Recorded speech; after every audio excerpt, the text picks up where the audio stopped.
अभी थमा नहीं कि भारत में एक और खतरे ने दस्तक दी है और वो खतरा है बर्ड फ्लू का। नमस्कार, आपके साथ मैं हूं लावनी विनीत। आप देख रहे हैं हमारा विशेष बर्ड फ्लू से सावधान।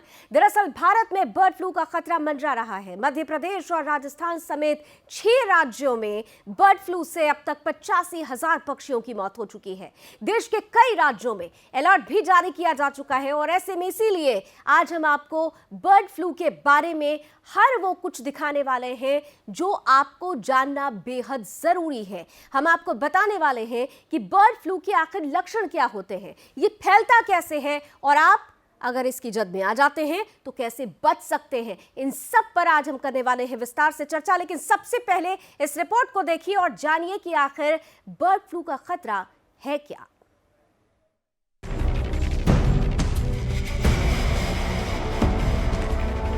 बर्ड फ्लू या एवियन इन्फ्लुएंजा एक वायरल इन्फेक्शन है जो कि पक्षियों से पक्षियों में फैलता है।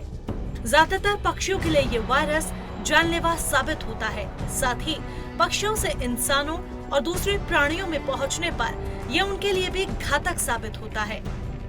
इंसानी फ्लू से अलग बर्ड फ्लू एक शख्स से दूसरे शख्स में आसानी से नहीं फैलता।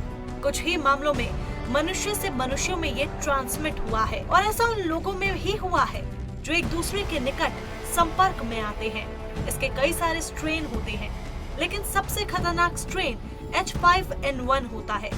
प्रवासी पक्षियों के जरिए इस वायरस का एक देश से दूसरे देश में प्रसार होता है। पक्षियों के मल, नाक के स्राव, मुंह की लार या आंखों से निकलने वाले पानी के जरिए भी ये वायरस फैलता है। कई बार ऐसा होता है कि हवा उड़ते हुए भी जब पक्षी मल मूत्र का त्याग करते हैं तो ये वायरस फैलता है। संक्रमित होने के 2 से 8 दिनों के अंदर इसके लक्षण दिखते हैं। सामान्य फ्लू जैसे लक्षण नजर आते हैं। तेज बुखार, खांसी, गले की खराश होती है। वायरल संक्रमण से बढ़कर न्यूमोनिया हो सकता है। कभी कभी सांस की परेशानी भी होती है। बर्ड फ्लू से संक्रमित मरीजों को विशेष देखभाल के तहत इलाज की जरूरत होती है। बर्ड फ्लू के मरीज का इलाज अस्पताल में रखकर ही किया जाता है। एंटीवायरल दवा ओसेल्टामिविर से बर्ड फ्लू से संक्रमित मरीज को राहत दी जा सकती है।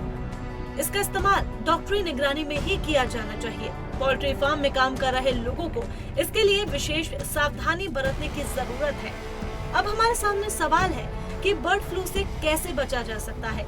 इसके लिए हमें सबसे पहले जान लेना चाहिए कि बर्ड फ्लू किन किन परिस्थितियों में ज्यादा संक्रामक हो सकता है। आइए समझें कि किन हालातों में बर्ड फ्लू हो सकता है। संक्रमित व्यक्ति के संपर्क में आने से, मुर्गी पालन से जुड़े हैं तब, अधपकी मुर्गी या अंडे खाने से, घर में कोई संक्रमित हुआ हो तब, संक्रमित चिड़ियों से घिरे हैं तब, संक्रमित क्षेत्र में आते जाते हैं तब। बर्ड फ्लू का पहला मामला 1997 में सामने आया था और तब से इससे संक्रमित होने वाले करीब 60% लोगों की जान जा चुकी है।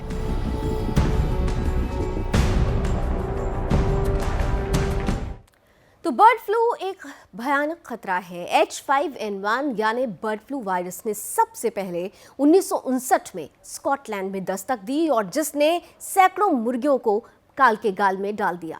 चीन के गुआंगडोंग में 1997 में बर्ड फ्लू ने इंसानों को पहली बार अपने चपेट में लिया और उसके बाद से ये सिलसिला बदस्तूर जारी रहा।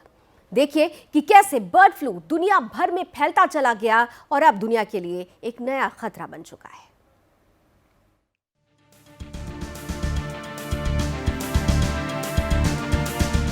H5N1 यानी बर्ड फ्लू वायरस ने सबसे पहले 1959 में स्कॉटलैंड में मुर्गियों को मारा था। इसके बाद 1991 में टर्की पक्षी को मारा था, लेकिन तब तक ये इंसानों में नहीं फैला था। चीन के गुआंगडोंग में 1997 में बर्ड फ्लू ने इंसानों को पहली बार संक्रमित किया। इसके बाद हांगकांग में 18 लोग इससे संक्रमित हुए। इनमें से 6 लोगों की मौत हो गई थी। ये पहली बार था जब H5N1 बर्ड फ्लू वायरस की वजह से इंसानों की मौत हुई। बर्ड फ्लू अब तक दुनिया में 4 बार बड़े पैमाने पर फैल चुका है। यहाँ तक कि 60 से ज्यादा देशों में महामारी का रूप भी ले चुका है। साल 2003 से लेकर अब तक लगातार ये किसी न किसी देश में अपना असर दिखाता रहा है। H5N1 bird flu virus in सभी वायरस में सबसे ज्यादा खतरनाक इसलिए है क्योंकि इसकी वजह से संक्रमित लोगों में से आधे से ज्यादा की मौत हो जाती है। साल 2003 से लेकर अब तक बर्ड फ्लू वायरस से 861 लोग संक्रमित हुए हैं। इनमें से 455 की मौत हो गई, यानी बर्ड फ्लू की मृत्यु दर 52.8% है। H5N1 बर्ड फ्लू वायरस ज्यादातर दक्षिण पूर्व एशिया में पाया जाता है। हालांकि इस वायरस ने दुनिया के लगभग सभी देशों को संक्रमित किया है। H5N1 बर्ड फ्लू वायरस ने साल 2008 में चीन, मिस्र, इंडोनेशिया, पाकिस्तान और वियतनाम में 11 बार संक्रमण फैलाया।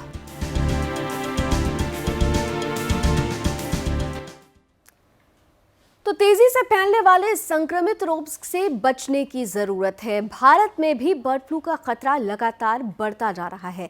बढ़ते मामलों को ही देखते हुए केंद्र सरकार ने दिल्ली में एक कंट्रोल रूम बनाया है। देखिए कि कैसे पूरे देश में बर्ड फ्लू के खतरे ने दस्तक दी है, जिसने सभी की चिंताएं बढ़ा दी है। देश में कई राज्यों में बर्ड फ्लू का खतरा बढ़ता जा रहा है। देश में 10 दिन में 4.84 लाख 775 पक्षियों की मौत हो चुकी है।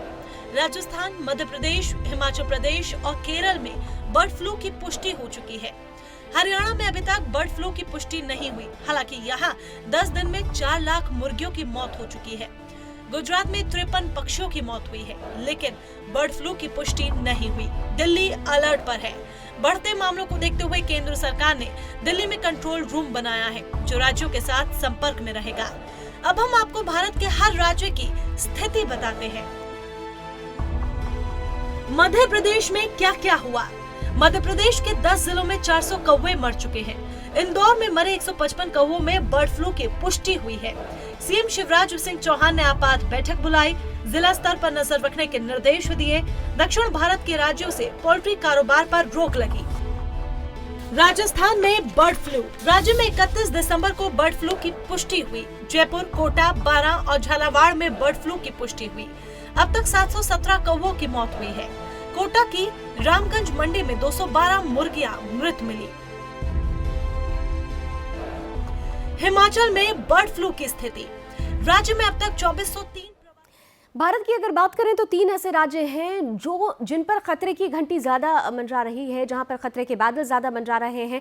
राजस्थान, मध्य प्रदेश और केरल। और कहा भी ये जा रहा है कि ये बर्ड फ्लू जिसका संक्रमण उत्तर भारत की तरफ फैला, उसका जो उद्गम स्थल रहा है वो दक्षिण रहा है। केरल से इसका सीधे सीधे प्रभाव मध्य प्रदेश में पड़ा, क्योंकि केरल से बहुत भारी मात्रा में जो खाने वाले पक्षी होते हैं उनका निर्यात किया जाता है मध्य प्रदेश में, जिसके चलते मध्य प्रदेश में ये संख्या ज्यादा बढ़ गई है। इतना जरूर है कि पूरे देश की अगर बात करें तो इस वक्त बर्ड फ्लू का खतरा पूरे देश पर मंडरा रहा है। भारत सरकार और पीएम मोदी के अथक प्रयासों का ही नतीजा है कि इतनी बड़ी आबादी वाला ये देश आज कोरोना का तो हरा रहा है। लेकिन इसी बीच बर्ड फ्लू ने लोगों के अंदर एक और डर बैठा दिया है। देखिए कोरोना काल में कैसे बर्ड फ्लू लोगों को और ज्यादा डरा रहा है।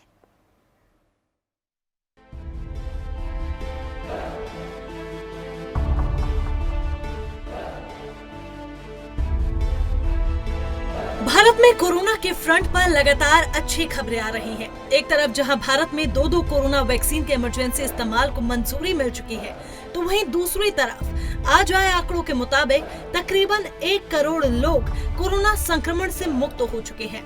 हालांकि दुनिया के कई देशों में कोरोना का कहर अब भी जारी है, लेकिन इस अच्छी खबर के बीच बर्ड फ्लू की खबर ने पानी फेर दिया। भारत सरकार और पीएम मोदी के अथक प्रयासों का ही नतीजा है कि इतनी बड़ी आबादी वाला ये देश आज कोरोना को हरा रहा है। लेकिन इसी बीच बर्ड फ्लू ने लोगों के भीतर एक डर भर दिया है। बर्ड फ्लू कोरोना से कहीं ज्यादा खतरनाक साबित हो सकता है, क्योंकि बर्ड फ्लू के कुछ स्ट्रेन इंसानों के लिए बेहद खतरनाक होते हैं। इससे संक्रमित लोगों में लगभग 40% तक की मौत हो सकती है। इससे बचने का सबसे सुरक्षित तरीका यही है कि इस दौरान अंडा, चिकन, अधपका मांस खाने से पूरी तरह परहेज रखना चाहिए। अगर आसपास में किसी पक्षी की असामान्य मौत होती है तो उसे सीधे छूने से बचना चाहिए।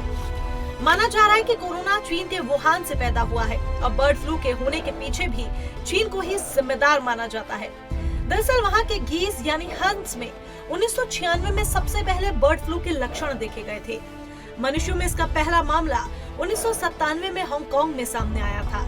ऐसे में एक बात तो बिल्कुल साफ है कि चाहे कोरोना हो या फिर बर्ड फ्लू, दोनों को पैदा करने में कहीं न कहीं चीन का हाथ जरूर रहा है। कोरोना वायरस से बचने के लिए लोग पहले से ही सड़कों पर मास्क लगाकर चल रहे हैं, सैनिटाइजर का इस्तेमाल कर रहे हैं। ऐसे में अब बर्ड फ्लू के संक्रमण से बचने के लिए भी हिंदुस्तान को तैयार रहना चाहिए। एक साथ दो वायरस से लड़ना है। लड़ाई कठिन हो सकती है, लेकिन जीत होना तय है।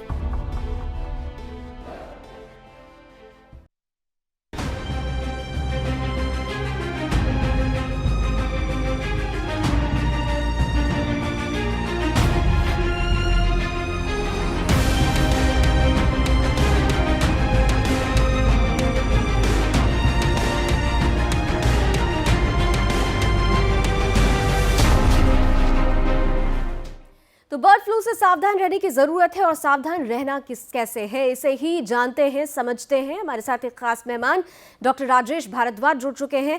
डॉक्टर राजेश, बहुत बहुत स्वागत है आपका सुदर्शन न्यूज़ में।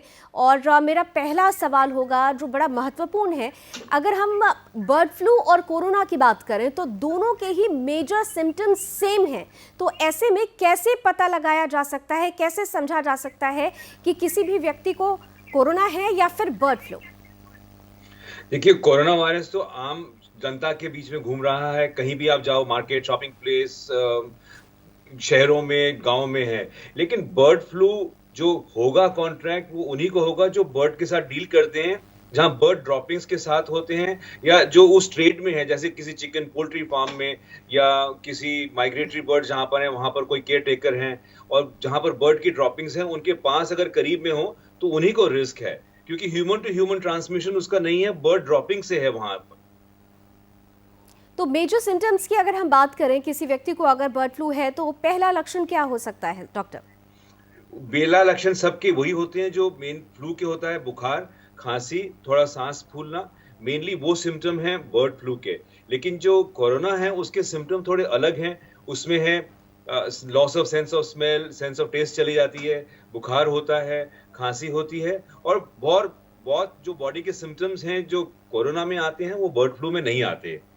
जी, बर्ड फ्लू अगर किसी को लगता है कि वो बर्ड फ्लू से पीड़ित हो गया है तो फिर इन सिम्टम्स के बाद क्या उपाय क्या हो सकता है? घर पर किस तरह से सबसे पहले जो प्रिकॉशन लेने की ज़रूरत है उस बारे में अगर आप हमें बताएं तो। सबसे जरूरी बात तो ये है कि ये इतना फैलता नहीं है, ये इतना कॉमन नहीं है, बहुत रेयर डिजीज है। और अगर इसके बारे में पता चल गया है, बर्ड टू बर्ड ट्रांसमिशन ज्यादा है, बर्ड टू ह्यूमन ट्रांसमिशन बहुत कम है। तो जैसे कोरोना वायरस के टाइम में हम लोगों को वार्निंग्स देते थे, एहतियात बताते थे और तरह तरह की सिम्टम कैसे कंट्रोल करना है उसके बारे में एडवाइस देते थे, इसमें इतना जरूरी नहीं होगा क्योंकि केस ट्रांसमिशन बहुत लो है।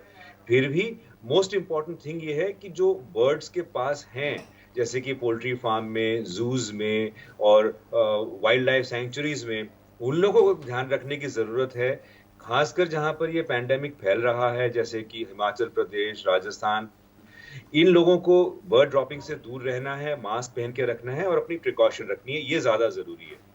डॉक्टर, यहाँ पर बहुत सारे ऐसे केसेस हैं, हमने देखा, अगर हम ऐसे पीछे अगर हिस्ट्री की बात करते हैं तो जो नॉन वेजिटेरियंस होते हैं उनमें ये देखा गया कि वो इस बीमारी से ग्रसित हुए, लेकिन काफ़ी हद तक ये भी देखा गया कि उनको आगे चलकर वो नॉर्मल हुए और अचानक से फिर उनकी तबीयत ख़राब हो गई। तो क्या इसके सिम्टम्स रह रहकर सामने आते हैं या फिर ये जनरल फ्लू जैसा होता है और नॉर्मल मेडिसिन से ठीक हो सकता है? फेटालिटी तो है इसमें, केस फेटालिटी H5N1 में केस फेटालिटी होती है कभी कभी, ज्यादा अगर सीरियस हो जाए बीमारी। लेकिन जैसे कोरोना में है कि लोग बीमार होते हैं, बीमार होने के बाद ठीक होते हैं और उसके बाद महीनों तक कभी कभी उनको सिम्टम होते हैं, जैसे ब्रेन फॉग है, ब्रेथलेसनेस है और बाकी भी जो सिम्टम है, लॉस ऑफ स्टैमिना, लेथार्जी, ये एवियन फ्लू या बर्ड फ्लू में नहीं देखा गया है। जी, तो ऐसे में फिर क्या करना चाहिए? एक सामान्य व्यक्ति को क्या करना चाहिए अगर वो सिर्फ बर्ड फ्लू से पीड़ित होता है? और क्या जो जनरल इन्फ्लुएंजा होता है और बर्ड फ्लू होता है, उसके भी कोई सिम्टम्स ऐसे हैं जो सेम हो सकते हैं जिससे कोई कंफ्यूजन हो सकता है? नहीं, उससे ज्यादा सबसे जरूरी तो ये है कि लोग डरे हुए हैं। तो उसमें पहले भी आपको याद है, करीब ये कुछ साल पहले भी आया था, उस समय भी ये सवाल उठे थे कि हम चिकन खा सकते हैं कि नहीं। सबसे ज्यादा जरूरी सवाल जो लोगों के मन में है कि हम चिकन खा सकते हैं कि नहीं। और उसमें सबसे अच्छी बात यह है कि इंडियंस ओवर कुक करते हैं, हम अपने खाने को कुक ही नहीं ओवर कुक करते हैं।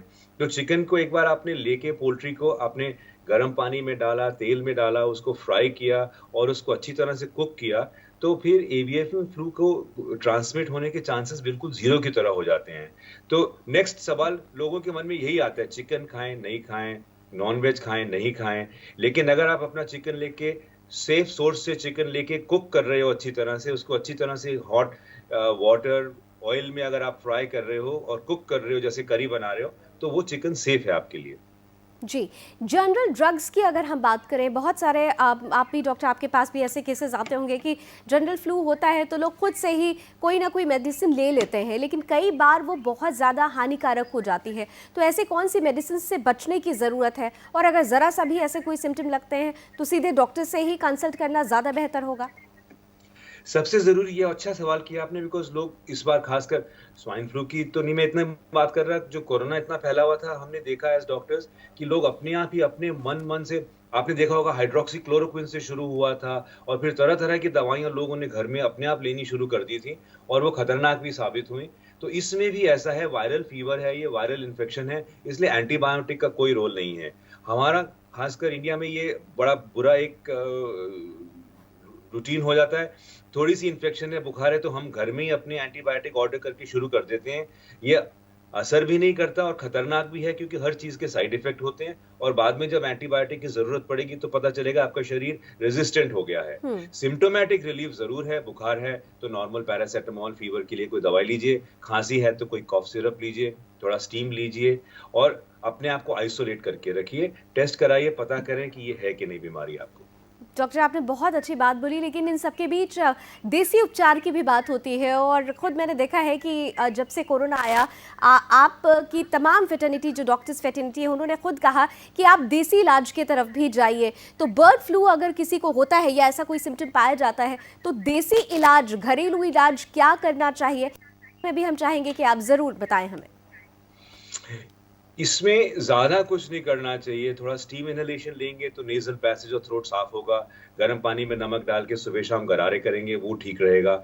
इसके अलावा ऐसा कुछ नहीं है, क्योंकि बीमारी ऐसी ज्यादा ट्रांसमिट होने वाली नहीं है, बर्ड्स में ज्यादातर रहती है, इसलिए ध्यान रखना है, बर्ड ड्रॉपिंग्स और बर्ड से दूर रहना है। बाकी ऐसा कोई घरेलू नुस्खा इसमें कोई जरूरत नहीं है, खाली स्टीम इनहेलेशन और गरारे करें, इतना ही काफी है।